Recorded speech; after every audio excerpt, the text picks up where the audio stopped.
शिरूर तालुक्यात सर्वात जास्त एमडीचे साठे व गुन्हेगार तस्कर यांची जेरबंद करण्यासाठी आपण जे प्रयत्न केले त्याबद्दल काय सांगतात?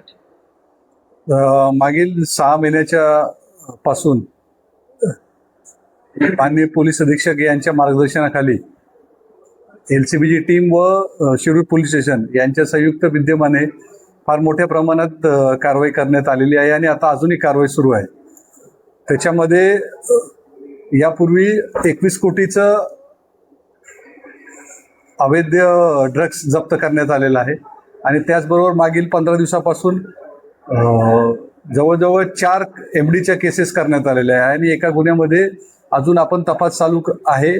त्याची PC आरोपींची आज परत आपण वाढून घेतोय. त्याची सविस्तर माहिती आपल्याला उद्या देण्यात येईल आणि ही कारवाई अशीच पुढे चालू राहील आणि हा आपला तालुका या विळख्यातून पूर्ण मुक्त करण्यासाठी आपला 100% प्रयत्न चालू आहे. शिरूर शहरामध्ये संघटित गुन्हेगारी संदर्भात आपण MPD अंतर्गत कारवाई केली, त्या संदर्भात काय तपशील? साधारण मागील 1.5 वर्षापासून आपण 7 गुन्हेगारांवरती MPD अंतर्गत कारवाई केली आणि त्यांना 1 वर्षासाठी अनुक्रमे अकोला, नागपूर आणि अमरावती या 3 जेलमध्ये त्यांना पाठवण्यात आलेलं आहे आणि MPDAच्या माध्यमातून गुन्हेगारीवर नियंत्रण मिळवण्यासाठी प्रयत्न चालू आहेत आणि त्याचा चांगला इम्पॅक्ट पडलेला आहे. त्याच्यामुळे इतर गुन्हेगारांवर वचक बसून ते गुन्हेगारीपासून प्रवृत्त होऊन चांगल्या मार्गाने इतर कामधंदे करण्यास त्यांनी सुरुवात केलेली आहे. अवैध शस्त्र जास्त प्रमाणात शिरूर तालुक्यामध्ये विशेषतः आपल्या पोलीस स्टेशनच्या हद्दीमध्ये आपण जप्त केले, त्याच्याबद्दल काय सांगा? मागील 1.5 वर्षापासून 16 आपण अवैध शस्त्र जप्त केलेले आहेत की ज्याचं प्रमाण इतर पोलीस स्टेशनपेक्षा सर्वात जास्त आहे. आपल्याला लागून असलेले पारनेर, श्रीगोंदा तालुका किंवा नगर जिल्हा याच्यामुळे बऱ्याच गोष्टी या ठिकाणी वावर होतो किंवा आढळून येतात. त्याच्यावर आपण कारवाई करून ती शस्त्र जप्त केलेली आहेत आणि ज्यांनी त्यांना दिली आहे त्यांनाही आपण आरोपी केलेला आहे आणि ह्याच्या पुढेही अशा प्रकारची कारवाई आपण चालू ठेवणार आहोत. शिरूर शहरामध्ये बुलेट घेऊन जाणारे बरेच लोक आहेत की ज्याच्यामध्ये सर्कस आवाज काढला जातो, त्यामुळे वृद्धांना देखील त्रास होतो, सामान्य जनतेला त्रास होतो, रोड रोमिंग फिरतात आणि ब्लॅक फिल्मिंगच्या टाचांवरती सध्या कारवाई देखील पोलिसांची दिसते. परंतु तरी देखील प्रभावी अशी कारवाई करण्यासाठी आपण काय नियोजन करतो? याच्यापूर्वी आपण 37 बुलेट सायलेन्सवर जे फटाके वाजवतात किंवा आवाज करतात कर्कश यांच्यावर बुलडोझरद्वारे कारवाई केलेली आहे. ते सर्व जमा करून त्यांचे नाश केलेले आहेत आणि याच्या पुढे आपण सरासरी दिवसाला 30 ते 35 हजारचा MV ऍक्ट प्रमाणे कारवाई करून दंड आकारत असतो.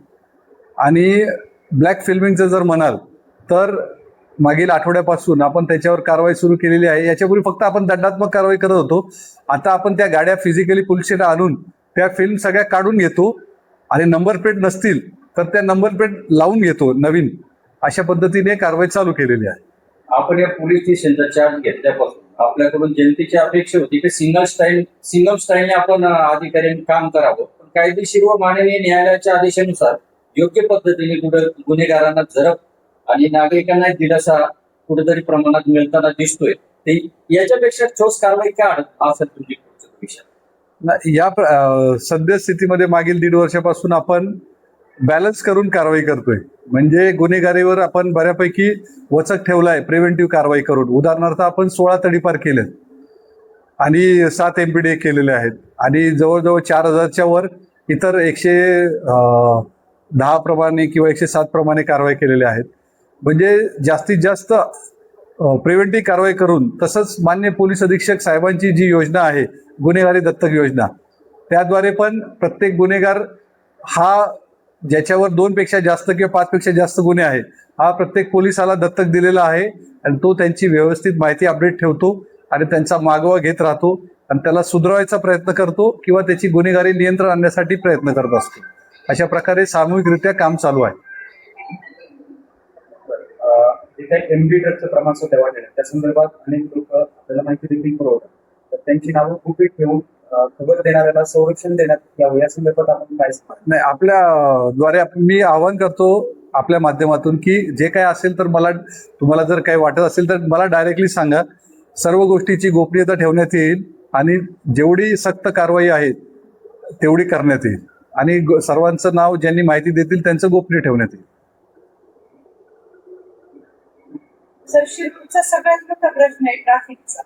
आता तो बऱ्यापैकी सॉर्ट आउट आहे, पण तरी अजून म्हणावं असं ना पार्किंग आहे ना दुसऱ्या व्यवस्था आहे सीसीटीव्ही. त्यावरती आपण कशा पद्धतीने कारवाई करणार? याच्यामध्ये पार्किंगसाठी आपण नगरपालिकेशी बऱ्याच वेळा चर्चा केली आहे आणि आता पुढच्या आठवड्यात पण करणार आहोत की पार्किंगचा विषय कसा सोडवता येईल. आणि दुसरा प्रश्न आपण विचारला की दुसरा विषय सीसीटीव्ही शहरातले जे पॉइंट्स आहेत ते सर्वांची यादी करून एक सविस्तर अहवाल आपण नगरपालिकेला दिलेला आहे आणि नगरपालिकेमार्फत पूर्ण शहरामध्ये ट्रॅफिक सिग्नल आणि सीसीटीव्ही कॅमेरे हे 2 गोष्टी बसवण्यासाठी आपण प्रयत्नशील आहोत.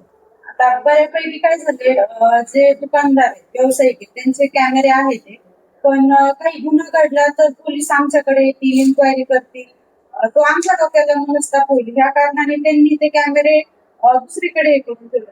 तुम्ही नागरिकांना कशा पद्धतीने यासाठी आव्हान करा? मी सर्व व्यापाऱ्यांना आणि सर्व संघटनांना आवाहन करतो की चोरी किंवा कोणतीही घटना कोणाच्याही बाबतीत घडू शकते, तर ती टाळण्यासाठी जर प्रत्येकाने सहभाग घेतला आणि एक कॅमेरा जर रस्त्याच्या बाजूला दिशेने ठेवला तर त्याचा नक्कीच फायदा होईल आणि आम्हालाही त्याला काम करायला मदत होईल आणि चांगली सेवा आम्हाला लोकांना देता येईल. शिरूरमधील गर्दीच्या ठिकाणी महिला आणि ज्येष्ठ नागरिकांच्या सुरक्षेसाठी दामिनी पथक किंवा तत्सम विशेष यंत्रणा कशा प्रकारे आपल्याकडे कार्यरत आहे किंवा कार्यान्वित करणार आहे?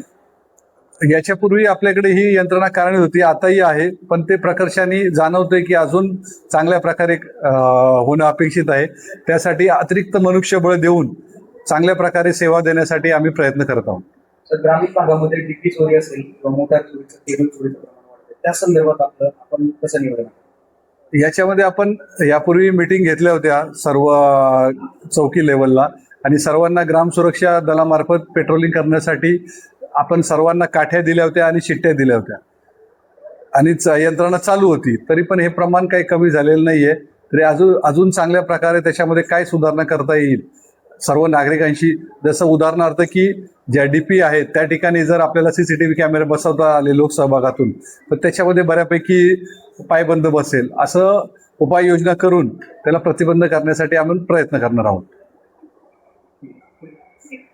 धन्यवाद. धन्यवाद. चालेल. बातम्या व इतर अपडेटसाठी महापोलीस रॅपिड न्यूज यूट्यूब चॅनलला लाईक करा, सबस्क्राईब करा आणि हो, बेल बटन दाबायला विसरू नका. ज्याने काय होईल, आम्ही जे नवीन व्हिडिओ अपलोड करू ते आपणास मिळून जातील. धन्यवाद.